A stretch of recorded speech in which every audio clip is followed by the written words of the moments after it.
Hello, welcome for another video sa ating bagong video. At ito yung gamit ko pala na air filter. Ayan yung brand na kung ayan din yung isang kahon, pero puro ganyan brand ginagamit ko eh. Hanapin nyo na lang kung saan pwede bilhin. At stock lang din yung stock spec kasi stock is even. Ayan, tinatanggal ko pa lang dito sa sa yung housing. Higpit eh. Ayan, natanggal ko. Ito nga pala, ingatan nyo to. Ito yung madalas na ninanakaw. At ano nga pala, yung video sa ating isisingit sa dulo, yan yung van ng tropa na hindi pa na-AGR cleaning. Subukan natin gawan ng separate video at malaman natin kung anong sikreto niya para ma-achieve yun, na hindi pa siya nagpapa-AGR cleaning. Malapit na mag 200,000 yung kanyang van. At ang hirap. At salamat nga pala sa almost 700 subscriber natin. Salamat sa panonood at salamat, thank you for the love, baby.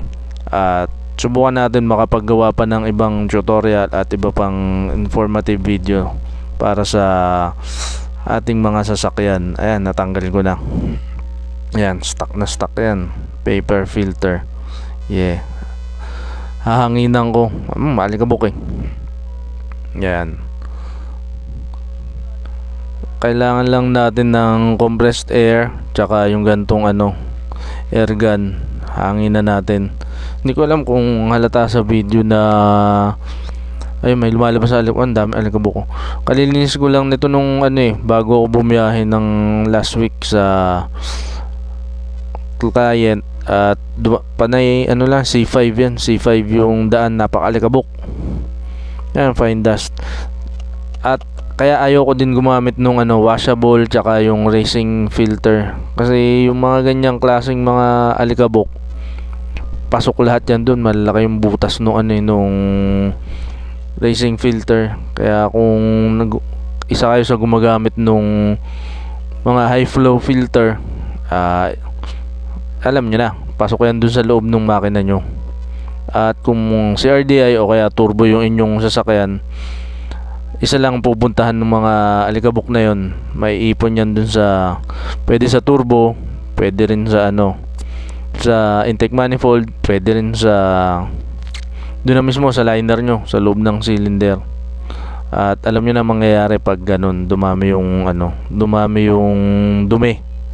Pwedeng magkagasgas yung liner at yun, dudumi. Yan. Sa tingin ko medyo patapos na yung medyo malinis na eh. Hirap din. Kaya nga pala ito yung gamit ko na filter niyan, yung gasket niya. Yung rubber gasket niya sa may medyo makapal yan, hindi basta-basta na yuyupi. Yung hindi katulad nung nung nabibiling tig 200 o kaya 150 o basta sa 300. Ang pangit. Mabilis matupi yung tapos yung mga screen niya nung mga mumurahin natatanggal.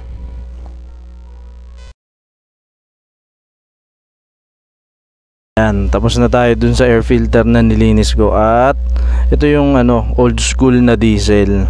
Ang kagandahan nito, pag maganda yung air filter mo, hindi siya mag-uusok, tapos hindi dudumi kagad yung loob ng makina mo. Ang kaibahan lang ang delikado lang sa sa mga CRDI na mga diesel ngayon, lalo pag yung nagpalit ka nung high flow filter o kaya racing filter, mas malalaki yung butas nun. At yung mga alikabok kaninang dumaan dun sa tumalsik o kaya naalis natin dun sa air filter na paper filter natin, lulusot yun.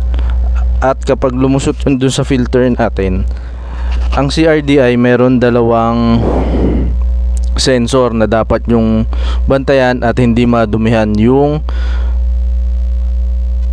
MAF sensor o mass airflow sensor, kadalasan nakalagay yun dun sa may sa housing nung air filter o kaya doon sa tube air duct ng air filter at yung nakalagay dito sa intake manifold na map sensor o kaya yung manifold absolute pressure na ginagamit yun ng ECU para timplahin yung kung gaano kadaming krudo tsaka kung gaano kadaming hangin ang ipapasok sa makina nyo. At kung yun ay nagloko, posibleng magkaroon ka ng seal. Delikado yun pag nalagyan ng moisture, sigurado sira yun, o kaya dirt. Ang dirt, yun na nga yung ating mga alikabok. Yung kanina alikabok na inalis ko, dumi lang yun nung isang linggong pagdaan ko sa C5. Fine dust yun. Tapos ano pa ba, ito wala tong sensor na ganito. Kaya gusto ko lang nung malinis sa air filter para hindi mag-usok, tsaka hindi bumaho yung fumes ng exhaust natin.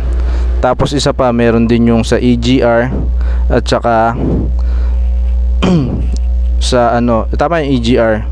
Kadalasan sinasabi nila dapat daw linisin yung EGR at yung intake manifold nung sa CRDI. Pero sa akin hindi naman sinasama talaga yun sa hindi naman sinasama dapat sa PMS o kaya ipPMS mo.